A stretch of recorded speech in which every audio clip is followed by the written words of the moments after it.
Welcome to the Rainmaker podcast, where we elevate marketing leaders inside and out. I'm your host, Veronica Rami, master marketer, executive leader, and mentor to ambitious marketing leaders wanting to advance their careers. Each episode is filled with genuine, unscripted conversations with some of the world's top marketing experts, accomplished leaders, and industry trailblazers representing brands, both large and small. Our goal with this podcast and everything we do is to help you master your role, nurture your team, prioritize your well-being, and evolve into an industry-leading Rainmaker. This is the Rainmaker Podcast. Hey, Rainmaker family, it's Veronica, and I have had a request from you guys for quite some time to just do a solo episode to show up and help you stand out without having to do an interview. And so I'll be honest with you, this is intimidating for me for a number of reasons. One, I find myself and identify to be a speaker. And so when you identify as a speaker, you draw energy from another human being or a group of people or a stadium of people. And so doing a solo episode is actually really hard for me because all I'm doing is talking into a microphone in my office and I can't see you, I can't feel you, and I can't see your head nods and I can't see your note taking. And so I'm just going to have to rely on the comments on the podcast and you tagging me on your social to let me know that you love this episode. But despite my own issues and barriers, I have to get over myself if I want to serve you in the best way that I can. And so today and next week's episode will be kind of a special 2-part series on helping marketers market themselves. It's funny, marketers are the worst when it comes to marketing for ourselves. We're so good and so gifted at selling other people's stuff. But when it comes to selling ourselves for either other job opportunities or internal promotion, we just clam up. And it's wild. And I get it. I've been a marketer for 15 years and I still have to work with other marketers to help me get out of my own way because I can't read my label through the jar. So today's episode is actually going to be inspired by a conversation that I had with one of my private marketing clients. Remember, I run programs where I mentor and coach aspiring marketers who desire to become elite, industry-leading, multi-six-figure rainmakers. A rainmaker is a title of mastery more than it is like a title you would put on a job description. And that's what I help people do. I help people master themselves, their teams, their role, and quite frankly, their influence in the marketplace. And I had a private session with a beautiful aspiring rainmaker in one of my programs who was really struggling to stand out. Because at some point when you're on your own, you're a marketing entrepreneur, you can't just call yourself a fractional CMO like everybody else, or a marketing consultant or a marketing strategist. These are very generic terms in the industry that a lot of people will call themselves or identify as on LinkedIn. And it's hard because you want to stand out. You don't want to swim in a red ocean. You want to be in a category of one. So how do we do that? Shall we get into it? Okay. Personal branding for yourself is damn near impossible. You're not bad at branding and marketing yourself. You just can't objectively see yourself for all that you are the way someone on the outside can. The truth is that you're way more awesome, more skilled, and more unique than you can ever see for yourself. I was recently doing a one-on-one session with Rainmakers who is struggling, just like we all have with branding herself. And one of the biggest ways that this showed up in her branding, her marketing, and definitely will show up on your own, was actually on her website. So we're going to talk about the practicality of the website. Now, her website was clean, it was professional, it was clear. Like it actually, optically speaking, was a beautifully done website. I mean, this Rainmaker in particular had a copywriting background. That wasn't the problem. But what the website didn't have is it didn't have any traces of this client's uniqueness anywhere.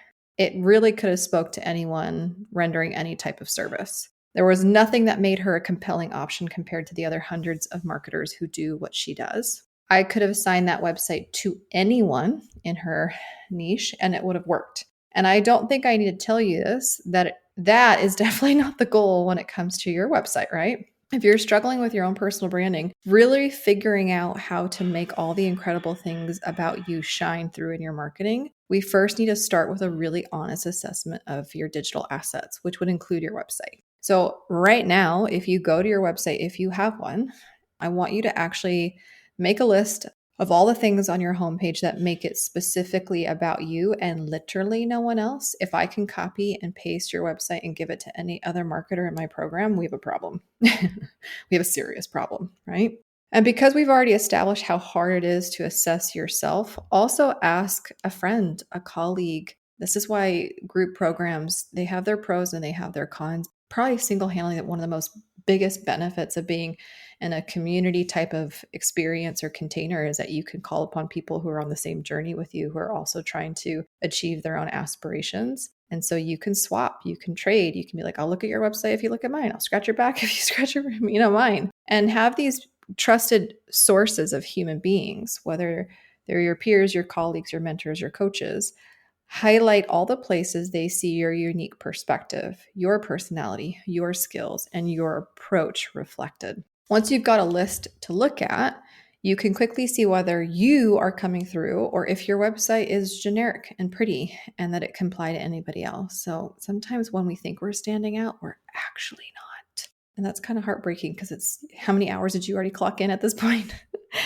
So during my session with this beautiful Rainmaker, we got really serious about what sets her apart and how she's choosing to represent herself. She had a really strong background in a successful copywriting business. She was like a previous kind of copywriting service provider. But now she was trying to shift into a more desirable, higher paid kind of strategic marketing position as a consultant, a strategist. And as a result, I think she thought that she would basically kind of scrub out all of the mentions of copywriting from her website. She had this like incredible background being a service provider, writing incredible copy for some big, big brands. But she felt like if she had led with that, then people would still mistake her for being a service provider and not what she really wanted to be looked at and seen as, which is more of a strategic counsel, right? And so she started to remove a lot of that agency speak or that service provider speak from the website. And when I asked her where it had all gone, she shared that she had a real fear of being pigeonholed just as a copywriter again and again. And she really wanted to be known for strategic advisement because when you're known as a strategist, a consultant, you're going to get paid more money, let's be honest, right? So she, in her effort to like almost, retire her old identity, let's put it that way, retire her old identity, she kind of like cut it off cold turkey so she could lean 100% into a new focus, which by the way, a lot of people will counsel you to do that. They'll tell you like the man that chases two rabbits catches none. And some people will tie themselves to a ship, their former identity, and sometimes the ship will go down and they'll go down with it because they're so precious and attached to a former version of themselves.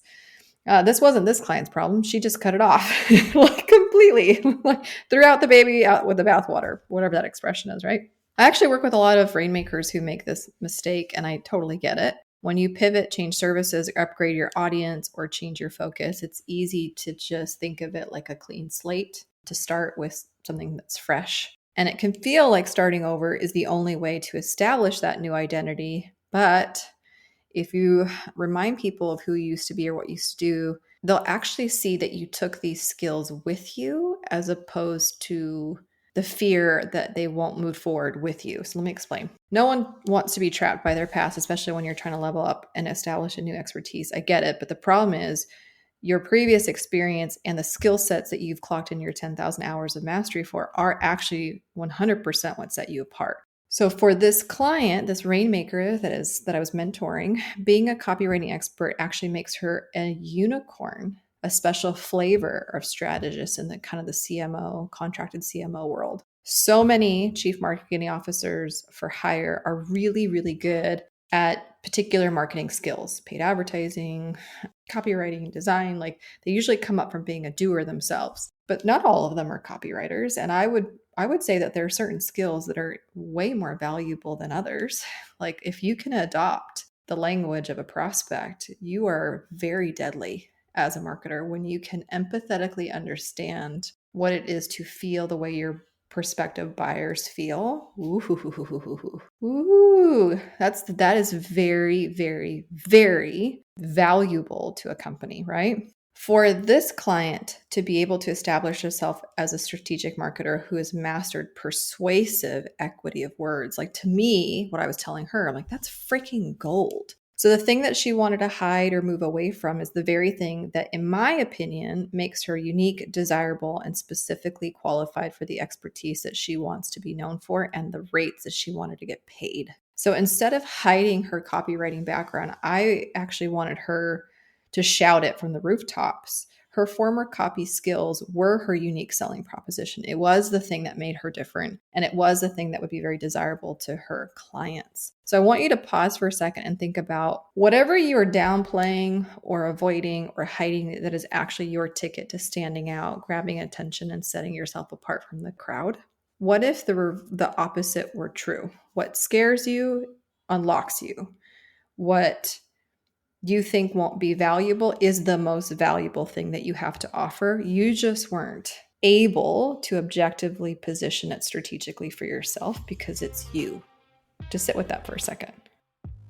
Hey Rainmakers, it's Veronica, and we'll get back to today's episode. But before that, I have an exciting invitation for all of you aspiring, ambitious marketing leaders. If you are serious about advancing your career in marketing and you're looking for an expert to give you some personal insights, guidance, tips, then I'm going to invite you to schedule a free Pathway to Promotion call with me. This is a special one-on-one call with just you and me to discuss your current roadblocks in your career, your long-term aspirations and ambition, and the next best step for you and your personal promotion. Head to pathwaycall.com or click the link in my show notes to schedule your free Pathway to Promotion call. Now back to today's episode. I kind of want you to challenge yourself to identify where you're playing small or hiding things and figure out how to make those things actually be the thing that sells you. That's how you can certainly make a mark and become known as a go-to expert in your field. If I could add one more thing, right? The last aspect, I guess, of personal branding that I want to talk about today in this special solo episode is the challenge of targeting the right client, not just any client that will pay you. If you've ever been out on your own, if you're a marketing entrepreneur, the biggest fear or reality of being on your own is feast or famine, the cycle of feast or famine. Like one month you have too many clients you don't know what to do with. The next month you're like, where the hell did all my clients go? And it's like, it feels so psychologically unsafe versus a lot of people, a lot of marketers will tolerate a crappy job because it feels safer to stay and the consistency of the paycheck.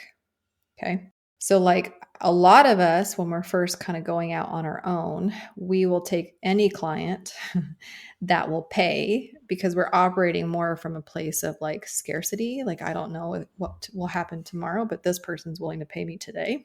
But that's really not going to help you or advance you to a position of expertise and notoriety. And I promise you, if you haven't already experienced this, for those of you listening, you will absolutely end up being burned out, stressed out, and working with clients who do not even value what makes you special. One thing is to help people make money as a marketer. The other thing is to be valued for your uniqueness, your individuality, and be appreciated for helping somebody make money versus being demanded upon.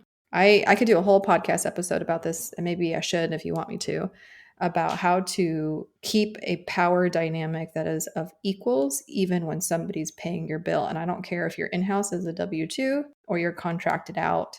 I don't believe that marketers are less than the people that employ them or hire them. But we actually teach our clients and our managers to treat us as less than.